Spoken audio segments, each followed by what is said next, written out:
We're on. You take care of that. All right, I'm going to call the Monday, September 13th, 2021 Park and Rec Commission meeting to order.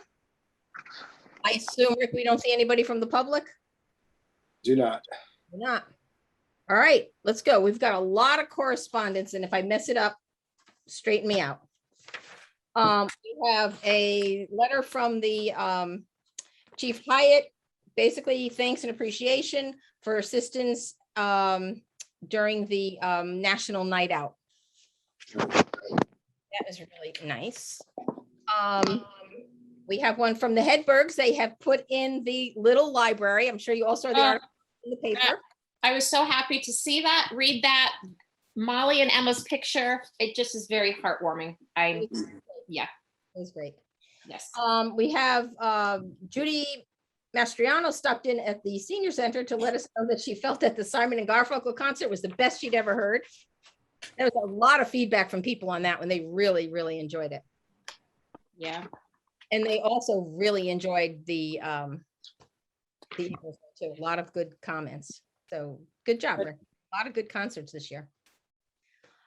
We also got a email from Brian Hannerin, basically complimenting the staff up at Quanapog, saying they were unfailingly polite, outgoing, respectful, helpful, and very professional. So kudos to Ellen and Connor for their good work and good hiring practices. Yeah. Yes. That's the Hedbergs. Okay, and then Rick put in well, that can wait, photo. And then we have one from Rob Charney, who has concerns about Chaffinch with the porta potty near the flagpole. So we looked into that, Rick. Yeah, that's going to be moved. I did ask them last week and they didn't move it. So I emailed them again. They said they'll move it. I mean, it's a good point that when you drive into Chaffinch and you're welcomed by a porta john, it's not, the most welcoming. Right. But he doesn't live in that area. He lives up near Guilford Lakes, but goes down there a lot. And he has a lot of ideas he shared with me. And I said, well, put them down and, I'll bring them up to the commission. But one of them, he wanted to have a kiosk or a signboard that would have like a sign that would have, if you had to put notice, if the fishing, the Shellfish Commission had to put a notice about when the clam beds are closed or whatever, they could put it on that kiosk. He also thought about the trash barrels, organizing them in a way with almost like a, I think he was talking about walling them off. So they're all like in one area and walled off. And I did tell him there's definitely, we went through a lot with anything we've done down there. There people have a lot of interest in that park and keeping it as natural as we can keep it. So I explained that, any kind of structure or anything that's going to wall off or enclose the trash barrels probably isn't going to be really well received. And well, but I agree. I mean, trash barrels don't look great, but they're you got to have them. Well, but you don't want to make it so that they're hard to empty. Yeah. And you don't want to make them so that they're hidden because then people won't use them. Right. I mean, it's kind of a catch-22 there. What I'm going to say? If they don't see them, they'll take their own trash home. Yeah, but unfortunately, they're not doing that. I know. They're probably more obvious now because, years ago, they used to be scattered throughout the park. They weren't all in the parking lot. But that's a challenge for our guys. Then have to walk all around to get them, drag them back to the parking lot to empty them. So, Yes. we don't want them driving all over the place with the trash truck. It's kind of heavy and they can leave ruts and everything. And so I think they're more visible now when you have 4 or 5 of them all together than when they are scattered throughout the park. So that's part of it. I mean, there's no question. But anyway, he had some ideas. I said, if you want to write some things down and, we'll share them further and take a look at it. But the main thing was the porta john, and that there's no reason that needs to be where it is. Where did we have it before? It was kind of tucked on the north end of the parking lot. So when you're driving in, immediate to the left, that's where it was for a couple of years. Oh yeah. He said there's still I got to talk to Tony about this. Still a pile of leftover stone from when we did the walkway there, and he's kind of thinking that may be blocking where the portalet could go. I mean, we could just take that stone and spread it out, I mean, just leave it in the parking lot, and spread it out. That's not a hard thing. We could do that. We keep them there all winter, the Porta Johns? No, around mid-November, we take them in, or, we stop paying for them. Okay. I think Yeah. Rob suggested putting in a base where the porta johns could go. Like an area with like a sort of 2-inch lip all the way around, so that the guys delivering the porta johns would know to put them in the same place all the time, not just, throw them off the back of the truck when they got there. That's right. He did just say that. And It'd be he also very unobtrusive. Yeah, and I Yeah, we think, also I make think it- it benefits having a thin layer of stone, so whatever we have there, maybe that can just be the spot. We Yeah. can somehow make that the spot. If I could pipe in here? Yep. I think he mentioned in his letter too about having a handicap porta potty down there. So I mean, obviously we have a handicap walk, we should have a handicapped porta potty. To me, that's obvious. Agree. Yeah, well, you're probably right, Lawrence, and probably we should have them at all the parks, but they're double the cost. So we have to think about that when we're doing the budget next year, I think, for sure. If we want to, it's the right thing to do, I agree.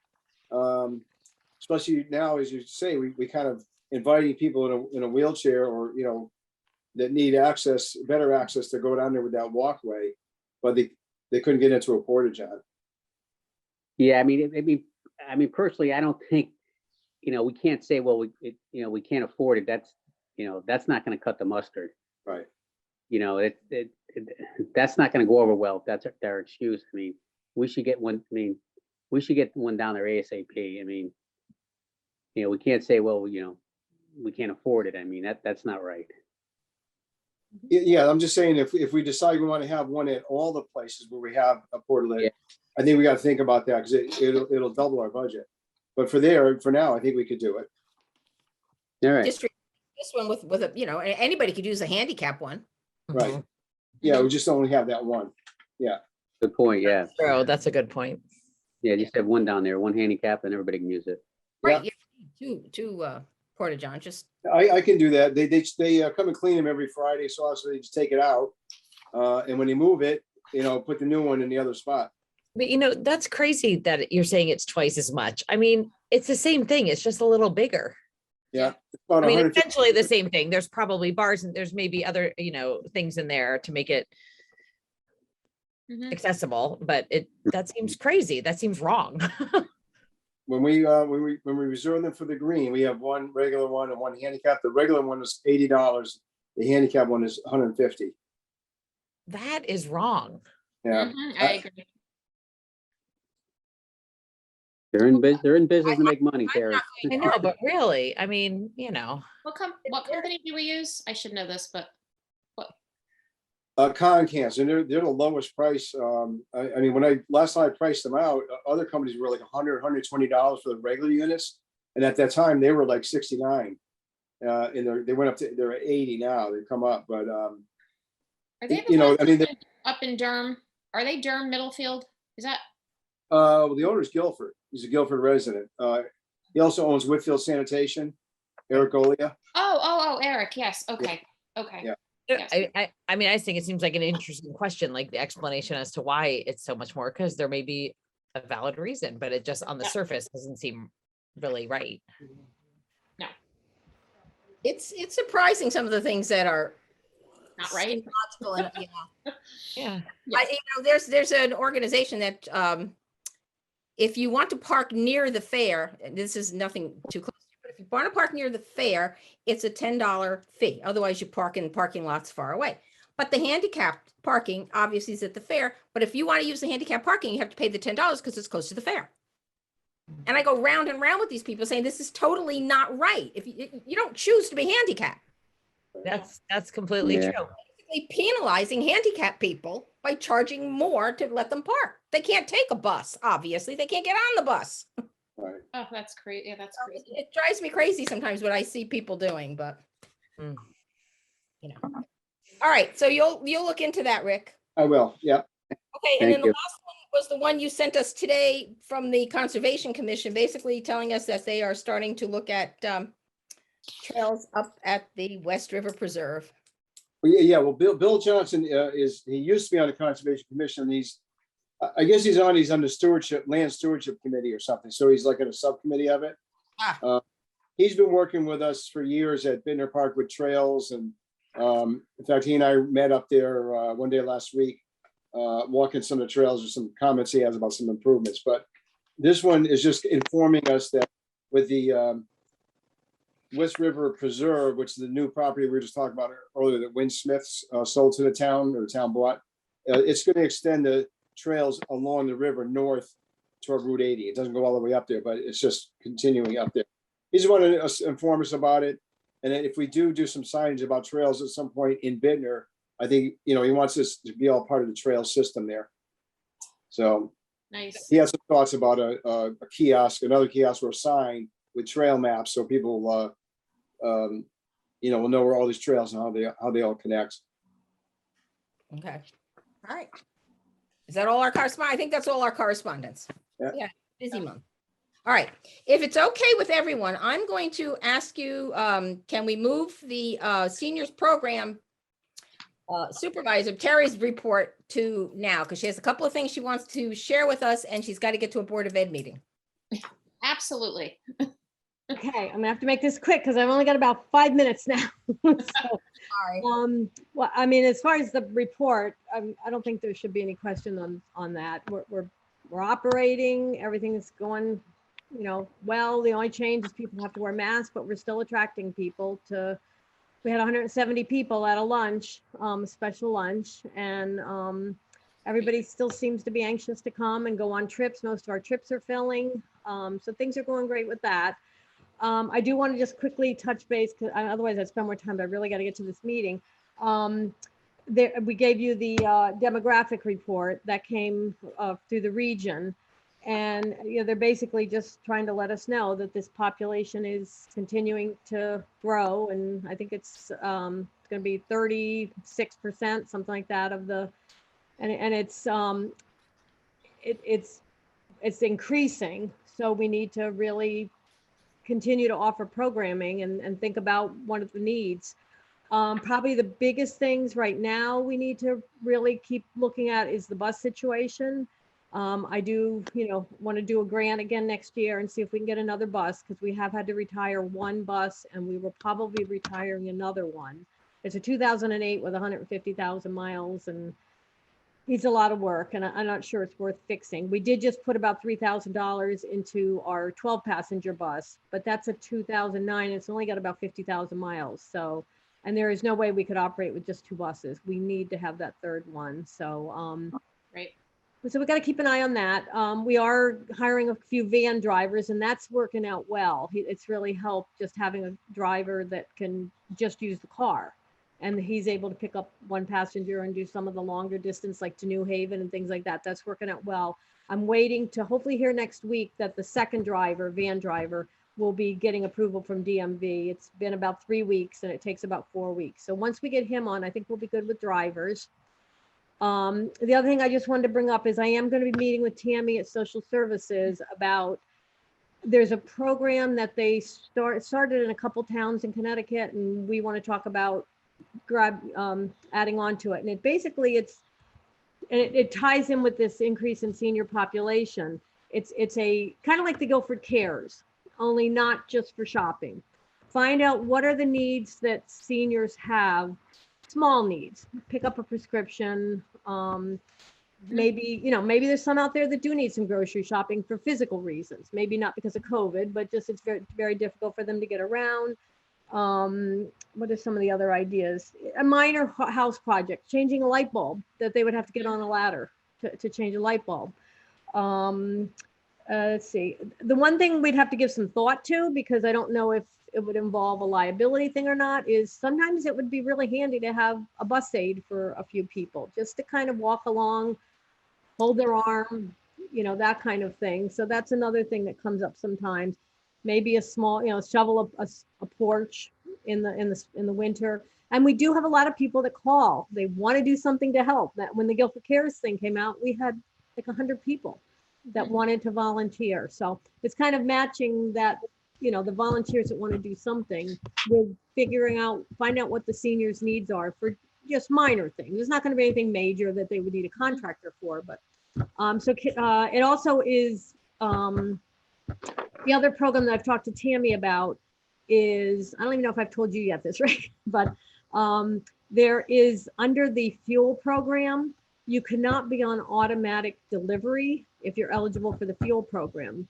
I don't know why, but that's a Tammy program. So she, me, and the fire department are trying to work together to come up with a way to get enough money. We think it's about $150 a unit to get an automatic, it's where you would read what the fuel is in the basement. If you had a tank in the basement, a lot of seniors have said, well, I'm not going to do the fuel help assistance anymore because I'm afraid to go down the basement, because you would have to keep watching your fuel tank. But there is a piece of equipment you can get that would be upstairs that would read the fuel tank.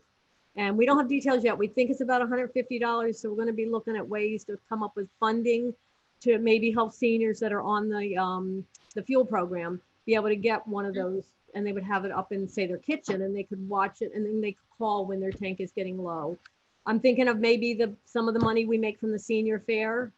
Maybe, say we put 10% or 20% of what we earn would go towards that program. The seniors also have some money saved. Fire department is looking at some options too, because it's a benefit to them, because they got to go pick up these people that fall down the stairs. Right. So we're looking, those are a few programs that I'm working on with the social services director, looking forward to our increased numbers of people. So I've got about 2 minutes. If somebody has a quick question, I'm sorry, I just have to go to the. Why don't we see if we can get some people here who come and volunteer on our crafts fair day? We could use the help. Okay, I mean, that's something we could do. Guys, October 23rd, 9 to, what's the time? I don't remember. What's the time, Terry? It's 9 to 2. 9 to 2. Does this also count for hours for high school kids to get community service in? Sure, we do have, last week we had a young man that came and helped at lunch. And he was Good, also okay. gonna help, I forget what the other thing was. I was away I went to a wedding in Massachusetts, so I'm just kind of getting back into things. Okay. Yeah, we did have him, I had him, we have things like folding the newsletters. I think he was gonna help with that. And he was a young man looking for community service. He was Okay. always serving at lunch. Okay. We come up with things like that. I had a few people asking me, so that's why. They would just contact you, Terry, or just call Contact them? me, and then Okay. we give them projects to do, and then I can write a letter for them showing the Great. community service hours. Yep. And we And can then what a great feeling. That's the best part of it. Yeah, and we do get a lot of even members of the public just call and say, you need anything we can do to help seniors? So we need to find out what maybe the next newsletter, what are the kind of things that you could use help with, that would make your life more safe. Like I said, you don't want them climbing up a ladder to change a light bulb. So maybe there would be somebody that could just come and do something as simple as that. Great ideas. Okay. Yep, great ideas. All right, well, sorry, maybe I can come next meeting. Maybe I'll have more information after meeting with Tammy. We haven't had a chance to get together. But I can hopefully give you a little more ideas of what we've come up with, and with the fire department, and also on the fuel tank program. I thought that would be some good publicity for the fair, Rose, because I thought we could even advertise it as, 10% or 20% of the fair will go to this great program. So people come and shop and spend your money. So we could try to put that out there. Sounds like a good plan. Yeah. Okay. Terry did a very rare thing. She took 4 days in a row off, Friday, Saturday, Sunday, Monday. Two of those were Yay! the weekend, Rick. 2 of those were the weekend, so they don't count. So my I'm niece the got same way, married. Terry. I do the same thing, so I don't know. Yeah. All right, well, I've got to run. If you have any- Thanks for your See you tomorrow. time. Okay, thank you. Bye-bye. Bye. Bye-bye. Okay, let's go back to our agenda. Can I get a motion to approve the minutes of August 2nd meeting? I make a motion to approve the minutes of August 2nd, 2021. Someone second, please? Second. Okay, any additions or corrections or comments? I can't vote on that, so I wasn't All in there. favor? Abstention. Aye. Okay. All right, the expenditures. Any questions or comments on the expenditures? No, nothing out of the ordinary, Rick. No. Okay, Very good. all right, then a motion to approve the expenses. I'll make a motion to approve the August 2021 expenses. Someone second, please. Again, Any other questions? Any comments? Last chance. All in favor? Aye. Right. Okay, department reports. Rick.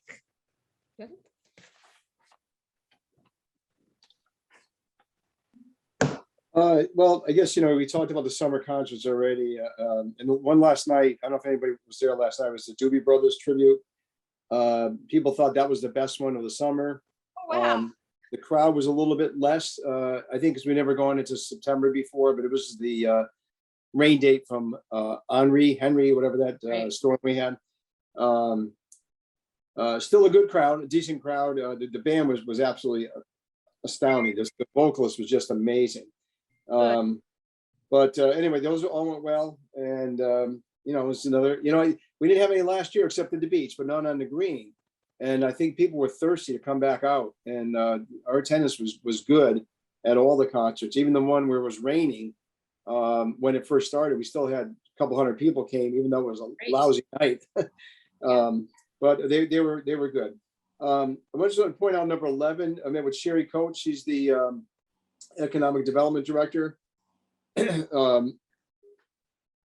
There's some tourism economic development money available, and we talked about some ideas. One is getting new lights for the Christmas tree, for the tree lighting, which is co-sponsored really by the economic development department and the chamber. We have a big part of that, but it's it's really not a Parks and Rec event per se, but we're part of it. But anyway, we talked about that, but we also talked about anything to do with tourism. So we talked about the splash pad. She was surprisingly, she wanted to push a little bit for the expansion of the disc golf course, because she said that clearly attracts people from out of town, out of state. People come from, we know they come from Rhode Island. I was up there one day, there was a guy from Ohio playing. He happened to be in the area and he was playing up there.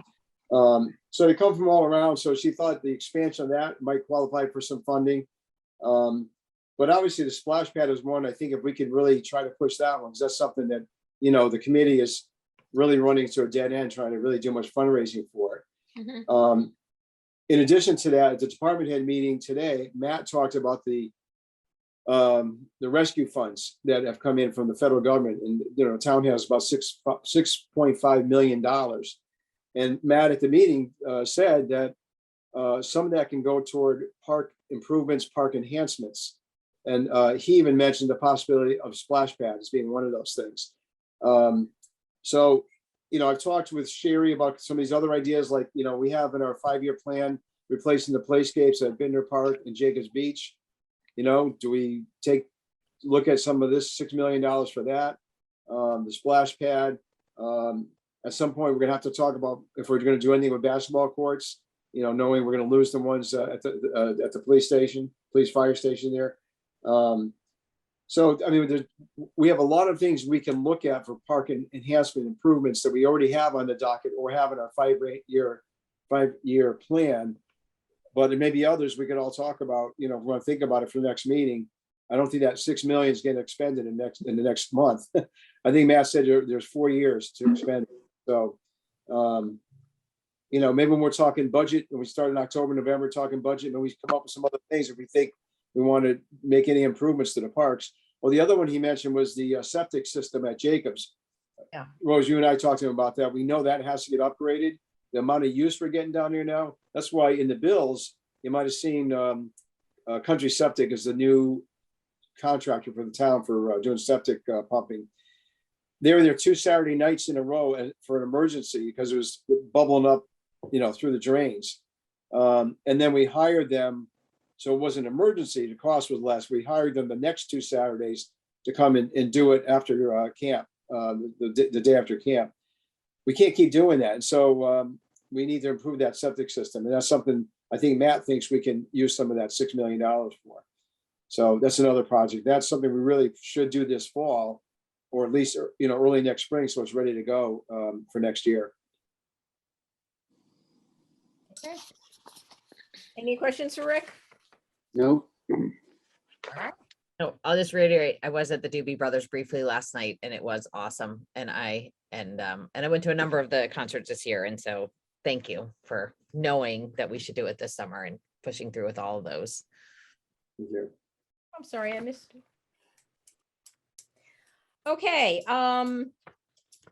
maintenance report. You know, Rick, the only thing that I keep seeing, we have to do something about getting these tables, replacing the Yeah. table.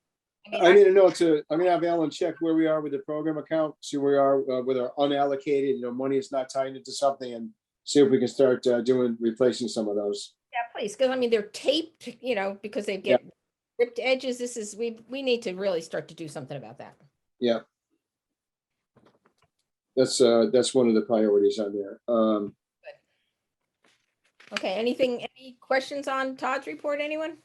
Nope.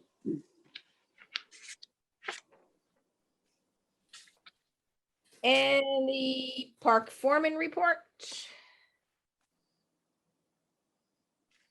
Any questions? Really, the main highlight is all the work the guys are doing on fields. It's just that time of year. We started, be getting a lot of use again, starting in the fall. Today, spent three guys, spent most of the day at Baldwin trying to get those fields ready for Little League. I contacted the Little League president and let him know that two of them were not going to be ready tonight. Today was the first day of practice. With all the rain we've had and all the catch up, I mean, one of the fields had about 6 inches of washout, clay washed out. And Tony's been working with short staff since May. He's not had a full crew for 4 or 5 months now. One guy's still out on workers' comp. We never had, normally in the summer, we have 3 seasonal guys. We never had more than 2. And a lot of times only 1. Wow. We have 1 now. We had 1 that we hired. He lasted, I shouldn't say lasted. He worked 2 weeks, actually maybe a week and a half, and he isn't going to continue anymore. But we have another guy that's got to go through the what's called the HPE, Human Performance Evaluation. It's a physical test. He's set up for that test next Monday, I think it is. And assuming he passes that, then we can hire him. So we'll have 2 seasonal guys. We have 1 now, we'll have 2. Great. So it'll help us, but I'm not trying to make excuses, but Tony's a great worker, hard worker. He takes it very, very seriously, puts his heart into it. And it's just like, he's trying to tread water and try to at least stay even. So anyways, I'm not making excuses, just, Tony, and he's working hard. And so when we have all the rain we've had, Tony stayed till 7 o'clock on Friday mowing because he knew soccer had to play on Saturday. Wow. And the ground was too wet in the morning. The guys couldn't get out there. So he stayed and stayed 2.5, 3 hours past when everybody else went home. I should say one other guy stayed till 5:30, but he was there till 7 o'clock Yeah. mowing those fields so the kids can play on them over the weekend. Dedicated. That's our Tony. Thank you, Tony. If you're Yeah. watching. He's getting married Saturday, by the way. Really? Wow. Oh, that's exciting. Yeah. Oh, congratulations, Tony.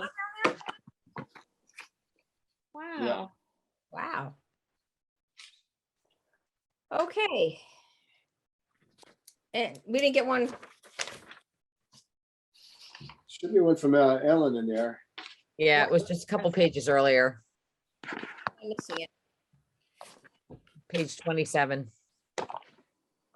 Page 27. Yeah, that's crazy. But that is how it's showing up. Mhm. Well, the main highlight there is if you have it, or I'll tell you the first paragraph, things that are coming up that we do with Youth and Family Services, the Halloween window painting. Ellen always works on that with youth services folks, and they have volunteers that paint the different windows downtown. They have to coordinate with the businesses. They're willing to have that done. So they've done that. The Scarecrow contest that we've been doing for a few years now, that's going to happen again on the south end of the green. Spooktacular, a little different this year. There's not going to be the trunk or treat, again, issues with the whole COVID thing. But there'll be tables set up around the green, that's spaced out with different things going on each of those tables. And there'll be a DJ and some walk around entertainment. So Still gonna be an event. We couldn't have one last year. We're gonna have one. It's just gonna be a little different this year because of the whole, where we are with everything. Absolutely. You know the date? Darn, you know what? I don't have my brochure here with me at home. Okay. Also, I should know that. I don't off the top of my head. No, that's okay. I'm just curious. I'll get it out. I didn't get that in my packet, but okay. Okay, standing report of commission, standing fields. The main thing has really been the new field at the high school, the stadium and the track. It's good progress. But as in any construction project, it's, pushed back a little from when originally we thought. It's somewhere around early November now is the anticipated date that it's to be finished. The track was paved last week. The first coat, probably the second coat by now. We meet every Wednesday morning. So one thing's kind of neat, it's gonna be terraced now. So if you're at the bleachers, if you remember, there used to be kind of a steep grassy bank that went down to a fence. Well, now it's terraced as a wall, and there'll be steps going down to another wall, and you could sit on the wall, below the bleachers, kind of closer to the track. And there'll be a fence there so people can't get onto the track or onto the field. That's been done for a while. The wall is up there, and then it's gonna be a synthetic turf surface. So it's not something we're gonna have to mow or worry about maintaining. It's just gonna be the artificial grass there as the surface of that terrace area. So it's coming out, it's again, a little behind schedule like anything is, any construction. But right now the anticipated finish will be around early November. Good. So, the high school should hopefully get 1 or 2 games on it before the season's over this fall. All right. Anything new with the? Sorry, Rose, one other thing, the field committee is gonna walk the fields on Saturday morning. We usually meet at 7 at the high school. So that'll be Saturday morning. All the fields, huh? We do as many as we can in one day, and then they usually come back on Sunday to walk the rest of them. Okay. Anything new on the green committee? No, just still working on benches. There was a meeting a couple weeks ago, and looking at funding for that. And again, that's one of the things I talked about with economic development director, tourism. They might get funding for the benches through that grant. So town isn't going to pay for this. Or if there are individuals who want to donate a bench, that's going to be an option. But I have to kind of finalize what bench it's going to be. I think I brought pictures of them or showed pictures of the last meeting. They haven't really decided what way to go. But they know the cost is somewhere around $1,600, depending on what bench. So I think they're gonna look at some funding, possibly with that grant, and then we'll go forward from there. Okay. I don't see Laura, so no land acquisition and splash pad. We're still just sort of working on it. Yeah, and again, hopefully we can get some money from either the economic development tourism grant or through the rescue money.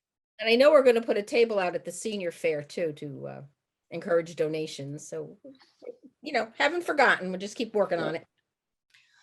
Okay. Maybe about the splash pad. It is a good time at the Spooktacular to have a table too. Mm-hmm. Not a bad idea. Good target audience. Sure. Idea. Yeah. I mean, we're targeting not only the kids, but the seniors too. Well, no, I know both, but like both of It's a those are good good idea. ideas, I think. Absolutely. Yeah. Yeah, I think they're both good ideas, but Yeah. I mean, that is because that's basically who's going to be using this. yeah. Okay. The pickleball courts are coming along. I did go up there a while ago. Yep, I went up today. They've been hydroseeded. The bank around it has been hydroseeded, and fence is completed. The 8-foot fence is up.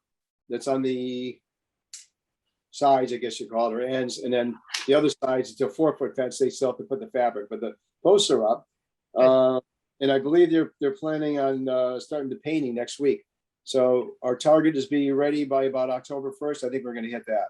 Wow, good. Okay. I see Suzanne's coming in, Rose. Okay. Box lacrosse. I think that's a no movement on that front at this point. I haven't heard anything. Kevin McGee is trying to set up a meeting with the chestnut tree people. Just to let them know what the plan is down there with this box lacrosse. And there are a few trees down there. I think they're gonna want to protect those few trees. Maybe 6, I don't know the exact number, but it's not a lot. And so I think early October, we're supposed to meet down there. Okay. The private property, public access, Rick, put a picture of the sign in our packet. Yep. Yeah. So that replaced the other signs. So we don't have more signs down there, but that's what it says, everything we needed it to. So thank you, Rick. I don't know if you can see the small print, but where it says Thank Jacobs you. Beach, and I think it says public access begins or something like that. It's kind of small, I don't know if you can read it. Oh, It's no, we- whatever we agreed on, that's what you have on the sign. No, we could read it. Okay, the little library at Bittner is in and done, so that's done. And lastly, the walkway, I don't know if any of you have been to the community center lately, but there is a little walkway that goes from 52 Church Street over to the community center, sort of towards the back of the lot. To make it a little easier to access that without having to walk all the way around. All right, new business. The healthy aging report. Well, Terry just went through that with us quickly. Anybody have any other comments on that? Other than it's an aging community? Okay, the in-kind service report, Rick, you want, for people who don't know what this is, you want to explain it? Sure, you have that, right? Is it in the packet? Yes. Yeah,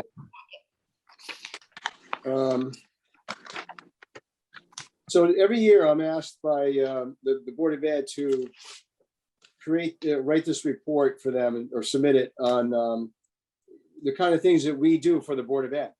Like, mowing and trash pickup and, well, all the items you see here. It's, there's no science to it. I don't keep track of Tony's hours, there's clearly it's a bit of an estimate. So I say, okay, about 40% of his time goes toward anything to do with the schools, the fields, 10% of mine, 10% of Ellen's for scheduling or any meetings I might have on school, for school property or whatever. But some of them are actual, like, the utilities. We know for sure what we spend on the utilities for the weight room there. So, that information is right on. But all of it, again, it's just sort of our best estimate of what we percent of what our budget goes toward. And I think I've been doing this for 20 something years for them. It's every year they ask for it. So I have the template. I just change the numbers based on what our budget is each year, or if there's anything new that we've done that we hadn't done before. So you can see there that, our estimate of our in-kind service for the Board of Ed is $305,393. That's a lot. Why do they want this, do you think? I don't know. Their finance director asks me every year for it. I'm not sure what they use it for. I should ask. It's a good question. I just do it. Like I said, every year, back when Andy Patasi was there, I was doing it. My other comment is, when we do go and talk about our budget, maybe we need to emphasize the fact that, over $300,000 of what we do for the Board of Ed is a significant amount of money. Yeah, I think this is great.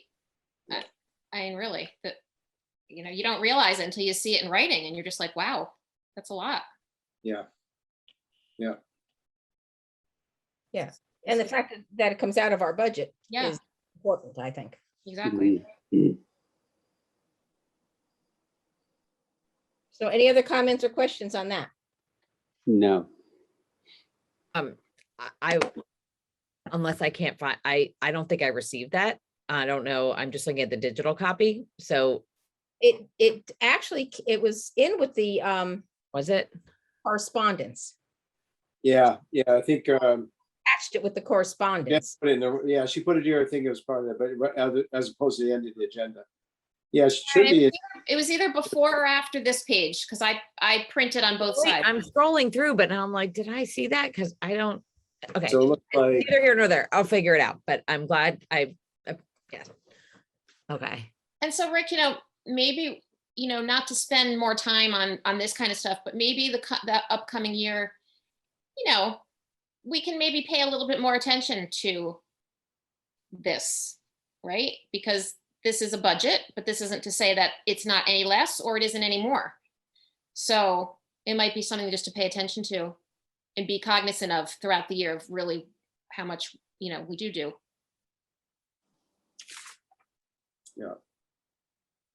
Okay, lastly, in our new business is marijuana in the parks. So I'll let you address it. My understanding, well, go ahead, Rick, you go for it. Well, you know, the new law in Connecticut is that you can have it, I think, at home. I think it's starting in 2022 at some point, that it's not restricted to your house. I know that at some point the town attorney and Matt and police chief are going to be talking about public places. And I already had a little conversation with them and suggesting that, in my opinion, it should be the same rule as is for smoking or alcohol. No alcohol in public places, no smoking in public places. Or I'm sorry, parks. Public places, a restaurant too, I guess. But anything the town has to do with schools, parks. I thought that there was an ordinance prohibiting smoking of tobacco products on school or town property, and I was sure that there was. I know there was a group that was part of. It was a forerunner of the DAY group, the Developmental Assets for Youth. Mm-hmm. There was many years ago. There was people in the community and youth services and Parks and Rec and ministers, pastors from the churches. And I was sure there was Jill Russo was the woman, I think, who was on the committee at the time representing the community. I think she might have been PTO or something. And she pushed very strongly to not allow tobacco products, Yes. like at Little League games, for example. And I thought for sure there was an ordinance, but I looked through it and Karen looked through it. There is no ordinance that says you can't smoke on, parks and stuff like that. We couldn't find anything. But obviously the reason for that was you don't want somebody smoking in the bleachers at a soccer game or a Little League game, anything. And so now that marijuana, we want to make sure that gets included in this. And can you imagine the Doobie Brothers concert on the green? We don't want people smoking Doobie. No pun intended. Right. Gee, Rick, I didn't know what that meant. So Rick, is that a town-wide ordinance, or can we get into what the Connecticut state laws are for? I think the town can create their own ordinance because the town has the authority to say they don't want any marijuana dispensaries in Guilford if they want to do that. The town can do that by law. They can say, no, we don't want it. If you want to go to Branford, fine, but we don't want it in And Guilford. that's what's being Or they may worked on suggest now? we do want, Yeah. But that between, yes. the selectmen and planning and zoning, I guess. But I think I think our commission should make a very strong statement. We don't want it in the parks. I'll give you an exact reason. I played disc golf Saturday, I think it was, at Binder Park. And I was pleased to see a mother, a father, an 11-year-old girl playing.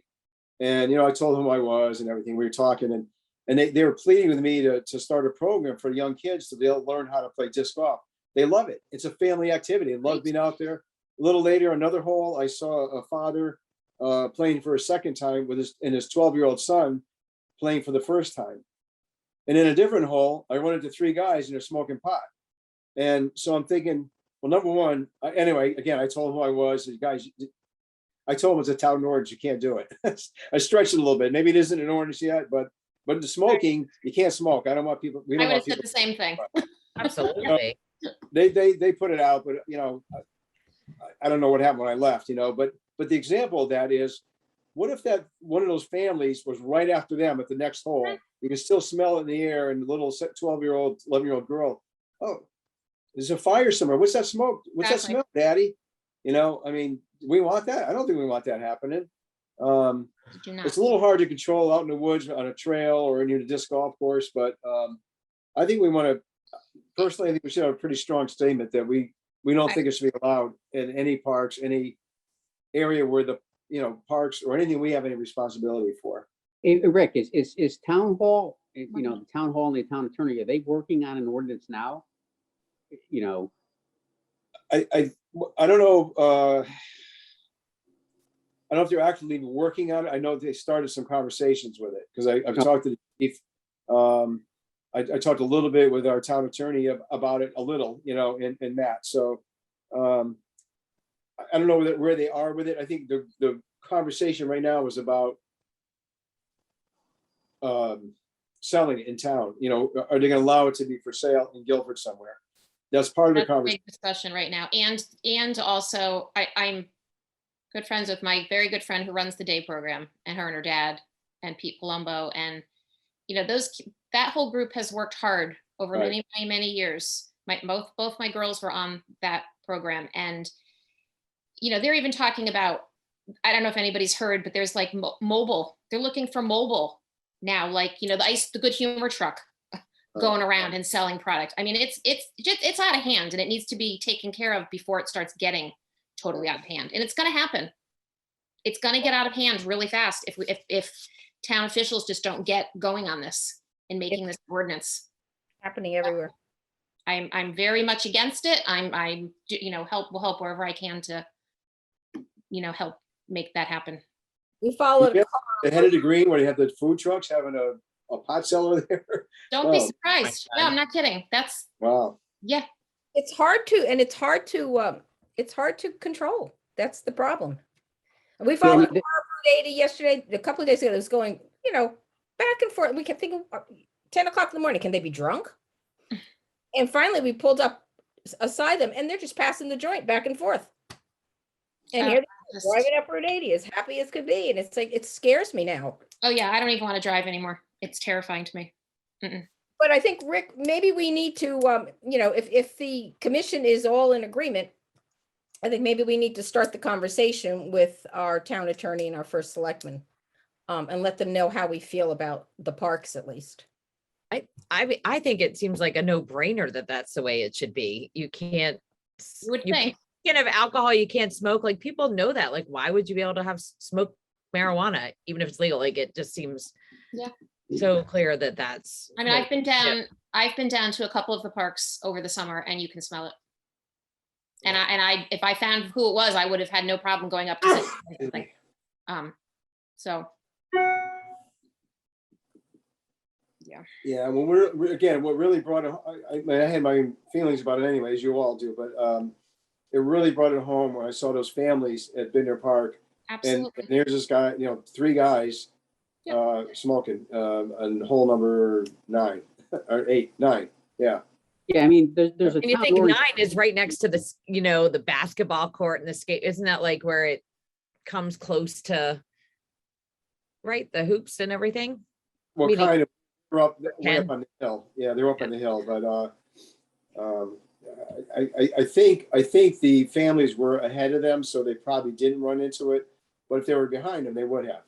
But I Yeah. really think the mentality is that when somebody seems to think that it's legal, there's a sense of forgetting what the rules are, just like with smoking and drinking. And I don't think people think that way. I think they think, well, it's legal. Right. Which makes no sense to me, because neither. it's Me clearly neither. in the category of Exactly. alcohol and tobacco that I Exactly. don't understand. So I to don't me, either. it's completely clear that that's what Yeah. we should do. Yeah. No question. So do I gather that it's the consensus of the commission that Rick does convey to them our feelings about this? Yeah, absolutely. I Absolutely. can't imagine that towns are not gonna have an ordinance that says, there's already an ordinance you can't drink on town properties. I can't imagine, they must be gonna be just put that in there that you can't smoke any substance on town property. I can't imagine that they're not gonna do that. And I don't understand why it's not in place already. Ready. I know. it's I mean, surprising. why wasn't it in place before it became legal? I don't understand that. The wheels of government work slow. I know, and it's frustrating I yeah. think you have to have the state enabling legislation before you can adopt something locally, But Oh, it okay. seems to me, but Rick, I'm not sure about that. Yeah, no, But if there's really no tobacco one, I'm surprised about that. well, there has to be. Maybe you've There's missed, I like- don't know, because I do remember. I remember when I was teaching at Bolton. Now, it's been a while since I've been teaching at Baldwin, but I do remember at that point in time, there was no smoking on school property. Yeah. So, but I Yeah. think about, I graduated Guilford High School in 82. Between every period, there were all those kids, like, In the there was back. always smoking going on. Was that not a town ordinance back then? That's what I don't understand. I'm sure it wasn't back then. I'm sure it wasn't then. Like we spoke, I mean, Yeah. everyone smoked at my high school too in between Yeah. things. Like, so, Yeah, it's you interesting. know, I have to look I that think up. that's like a period of big change, like, Yeah. 80s into 90s. Like, But oh, there was a time where teachers, if they were smokers, had to leave school property in order to have a cigarette, yeah. without breaking the rules. Now, kids are going to break the rules. Let's be real. Yeah. So there has to be something somewhere, Rick. Yeah. It might have been a school rules. Maybe it was a school rule, but maybe not a town law. I think we should You know what I start mean? do a little research into that and Yeah. see. There was a female police officer came to us some years ago, and she was going to have smoking banned in the parks, and I thought that went ahead. Yeah. Well, I've forgotten her name. I think there's something, because I know that even town employees aren't supposed to smoke, in a truck or outside a truck. But So I think we should. Karen is really good about finding this stuff, and she looked it up. She couldn't find an actual ordinance that prohibited it. So now's the time to make sure it gets in there. Smoking. Now we have a different thing that people. Oh, Yeah, so we should check with Matt and our town attorney, and we should have an answer, a definite answer of what that ordinance is, if there is one. And if not, we should start to talk to Peter and Matt about getting one. Yeah. Developing something. Not that we can do it, but we should encourage them to do it. Absolutely. Okay. All right. Any other new business? I just wanted to say quickly that people keep asking the Historic District Commission what it's doing about 52 Church Street. And the answer is nothing, because the ball is not in the Historic District Commission's court. The town has to file a formal application if they want to demolish that building. And the town engineer has told Matt Hoey that she does not have the expertise to evaluate the building and either decide whether it could be rehabbed and reused or come up with a good excuse for the commission to approve taking it down. And she has told Matt Hoey that he needs to hire an expert, and he is not doing that. So if you want something done with the building, you need to lean on Matt Hoey. We have. Okay, We have. I mean, I don't know what else to say, but we have. okay. asked Because them, I'm still getting questions, and everybody seems to think it's the Historic District Commission I talked that's to holding it up. They're a historic district. He explained it all to me as well. I went to Matt and I told Matt, I said, you've got to get them a plan. Mhm. And he said he would have the town engineer look into it, but it's not happening. I don't know what else. I really don't know what else to do. Because the town engineer is saying she's not got the expertise and she's not going to do anything. So somebody needs to I don't, make and Matt I understand that. don't know what else to do. Okay. I really don't. We I- all send an email. We We all asked- send an email to Matt and to, I mean, I know, but like, do it. I mean, Rick and we met with him just, I don't know, a couple of weeks ago before I fell. We met with him. yeah, and I'm sure he's busy like everybody else is busy, but you keep getting the questions all the time, Catherine. So Yeah, and the trouble is everybody thinks that the Historic District Commission is holding the project up, and Yeah. it's not. no, They cannot make a formal decision until they receive a formal application. okay, They Perfect. can't do anything informally. I Right. know. Perfect place for a basketball court. So the application is for demolition, Kathy? Well, whatever the town wants to do with it, if they want to demolish it, then they need to apply to demolish it, but they can't. The commission cannot, I mean, I don't know how they're going to vote, but if they're going to vote to demolish it, they have to have a good justification. And just to say that you want it demolished for more parking is not a good justification to take down a building within a historic district. But Kathy, I'm not exactly sure that that we are saying that. I mean, if the historic district wants to keep that building, we can work around it. I thought we made that. I thought that was kind of clear. Yeah, well, I mean, that would be one thing, but Janice was saying that to do that, somebody's got to look at the building and see how it could be reworked to make it work for the town, because as you know, it's horrible inside and it's all chopped up. but you Mhm. need an architect to do that, to look at a building and say, okay, you know, if we do A, B, and C, we can make this work for whatever the town's needs are. And Janice, How old is the building? 50, I right? think it's from the 1950s. Yeah, or So 1950. it's not like a preservation kind of thing, you know?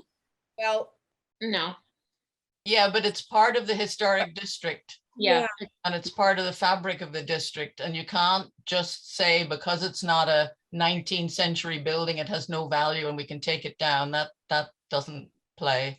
right. somebody No. did ask me though If the that, thing was riddled with beetle and, you know, was going to fall down, then you could, you know, approve it. But I mean, a good architect might be able to do something with the building and allow you to keep it, use it for storage or whatever. but then that begs the question of who's going to pay to refurbish this house? Well, the town, Obviously, the historic district won't. no, we couldn't. We've got a minuscule budget. That's what I'm saying, you know, Park and Rec certainly isn't interested in putting money into the house. No, I mean, the town would have to put the money up. And maybe some of this COVID money might, you know, could be used for that. I don't know. Mhm. Well, so Rose and Kathy, I did talk with Janice, the town engineer, a little bit on Friday. We were meeting at Baldwin about the drainage project there. And she told me pretty much what you said, that she's gone to historic district. And she said, yeah, we really need an architect to decide if there's any value to the building or whatever. And I don't know if it can just be any architect or it's got to be somebody who knows about, you know, quality of historic buildings or whatever. Yeah. But you know, there are some architects that are on the on-call list for the town. That we don't have to bid it out. We can just use one of them. They've already been vetted and all that. You know, if you want, Rose, I'll talk to Matt and see if we can move it along a little bit. If that's all we got to do, then see if the By all town has money to pay for somebody to do this. And I would imagine though, wouldn't neighbors start complaining that a building is sitting abandoned for a very long time? I mean, to me, it's like to try to get something done before that starts becoming a problem, where the people in the neighboring people are saying, well, this house is it's an abandoned house sitting here. How many years is this going to sit here? Yeah, I mean, I'd like to see the town get on with it. Yeah, exactly. Not complaining, but yeah. Yeah, Rick, why don't you do that? And let's just see how that goes. okay, I'll do that. I'll see if I can talk to him about that. See if we can get something going. If it, you know, if that's what we need, then. But somebody's got to come up with the money to do that. I don't think it should come out of our budget to do it, right? To pay for an architect. And, No. and does that building have like caution tape? Like, I mean, it doesn't sound like I don't know how safe the structure is, but is there caution tape and things around making, or signs that say keep out, or? No. Yeah. No, I think it's okay inside, isn't it? I Okay. mean, I was in there not too long ago Okay, with the commission. It's just, you know, it's all chopped up from yeah, Dick Small's various uses, and, you know, so it'd be a disaster right. for the town to use it the way it is, you know, would have, you know, they have Would to, be not I don't know, safe. take walls down or do something, but you need an architect to look at it. And Yeah, okay. the town should tell an architect what they want to do with it, and then an architect would need to look Right. at it and say, okay, if you do this, this, and this, then it'll work for you. Right. Or maybe they'll come in and just say it's an absolute disaster. It's riddled with beetle, you know, Right. you're gonna have to take it down. Okay. Probably But so. it's just, it's not, the ball is not in the Historic District Commission's court. We kind of know that, but like I said, we have mentioned it numerous times. But All you can do, I guess, is just keep the pressure on him. that's all we can do. Yeah. All right, anything else? Okay. Motion to adjourn. I'll make a motion to adjourn the meeting at 7:34. And I'll- Second. All in favor? Aye. Aye. Okay, thank you, everybody. Yes, thank you. Thanks for all your input. Thank Good you. to see you, bud. Good luck with the Good back. night. Rick, Bye-bye. need me, call my cell. Okay, thank you.